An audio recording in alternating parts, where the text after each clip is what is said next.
A cannabis addict left a woman paralyzed after slicing her spinal cord in an unprovoked attack during a 4-day stabbing rampage that injured 4 others. Ayfer Bektas, who was stricken with breast cancer at the time of the attack, has been told she will never walk again after Jason Kakaire, 31, left the blade sticking out of her back. A court heard Kakaire started smoking cannabis at the age of 15 and is a paranoid schizophrenic. Appearing at the Old Bailey via video link from maximum security Broadmoor Hospital, Kakaire was told he'll be kept in centres for indefinite treatment until medical professionals deem him safe to be released. His reign of terror across Edmonton, North London began on March 30th last year, the court heard. Ms Bektas, 45, was the first to be attacked at 6:45 p.m. and was out walking when she was wrestled to the ground from behind and stabbed. Kakaire ran off down the street, leaving her with the knife blade sticking out of her back as a witness phoned emergency services. Rossano Scamardella, prosecuting, said witness Shevki Emin saw a hooded male walk 3 or 4 meters past Ms Bektas before turning around and sprinting towards her. The prosecutor said there was blood coming from the left side of her back and she could no longer feel her legs. The handle had snapped off during the attack, but the blade remained inside her. In a victim statement read to the court, Ms Bektas said, "The knife attack has left me paralyzed and the inability to walk. I find myself screaming aloud in public. I was not in employment at the time, but that was only because I was battling breast cancer. I battle pain and depression every day." Kakaire then attacked Thom Langley on 31 March, before knifing Tekle Hayle and Mr Uddin on a different street shortly afterwards. Mr Langley was chased by Kakaire as he left a pub just after 11 p.m. and felt a blow to the left side of his lower back. He turned to see his attacker flee, the court heard, and was left with a knife wound to his back that was 5.6 centimeters deep. Hours later, at 2:45 a.m. Mr Hayle got off a bus and bought some cigarettes from a BP garage. As he made his way down the road, he was stabbed in the kidney, leaving him with a wound 12 centimeters deep.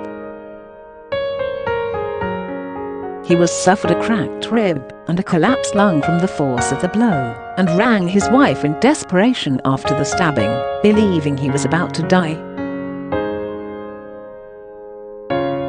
6 hours later, Mr Uddin was heading to work along the same street when was knifed in the back.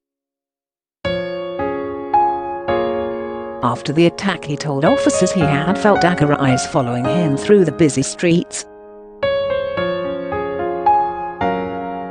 He suffered a cut to his lung after the blade penetrated 9 centimeters deep.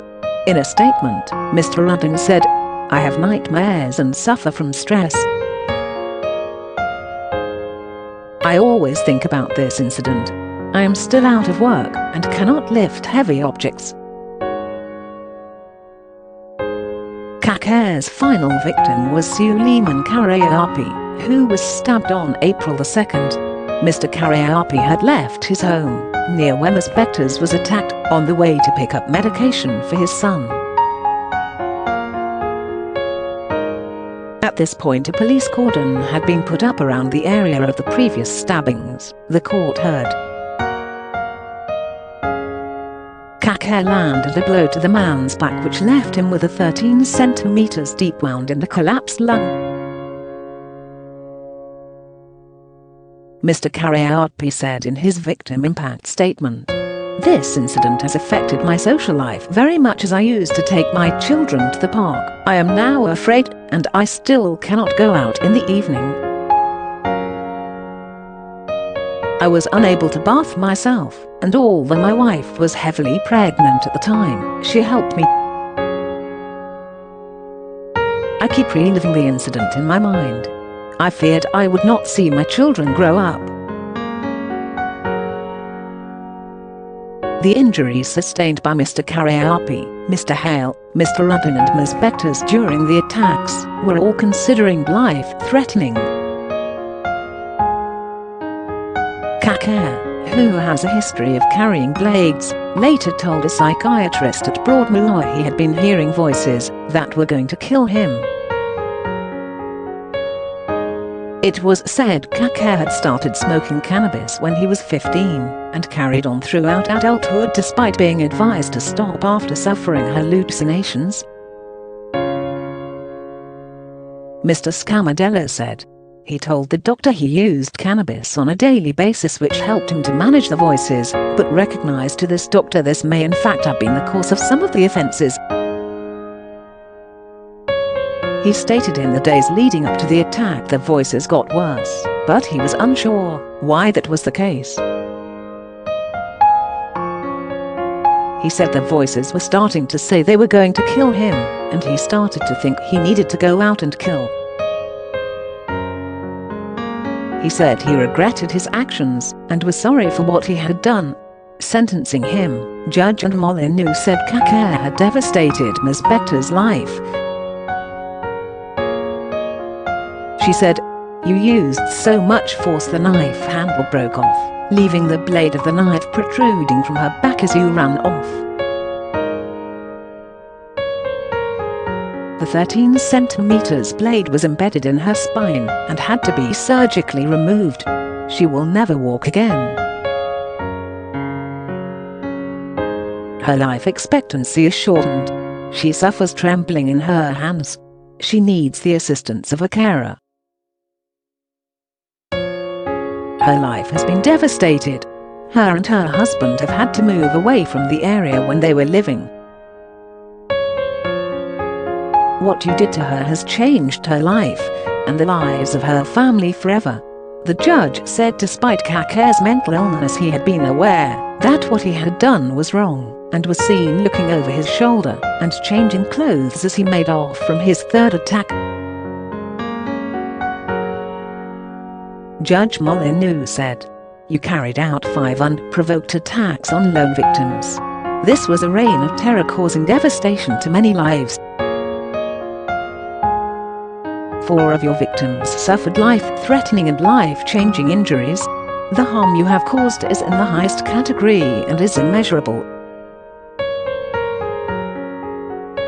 The court has no doubt that you are a dangerous offender. Your sentence must protect the public from any further offending by you. You must remain detained unless and until it is safe for you to be released." Kakaire, of Edmonton, admitted 5 charges of wounding with intent to cause grievous bodily harm and 5 of having a bladed article.